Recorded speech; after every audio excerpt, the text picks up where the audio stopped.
og'rig'ini hech qanaqa dorilarsiz davolash yo'lini o'rgatmoqchi.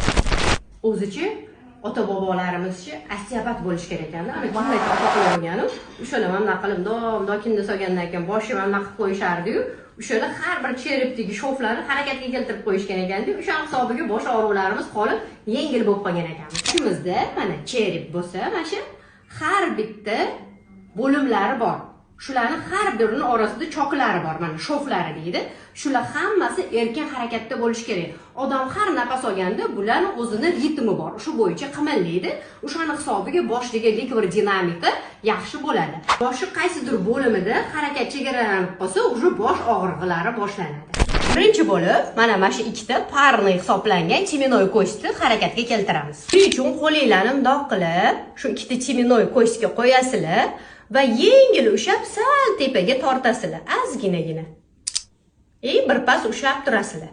Keyin sekin qo'yib yuborasizlar. Shunda chiminoy ko'shni harakatlari normaga kelib oladi.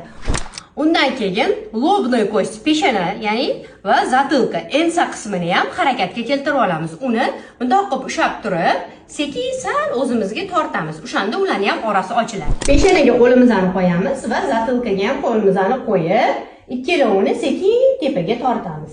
Normaga tortamiz. Shu holatda ushlab turamiz.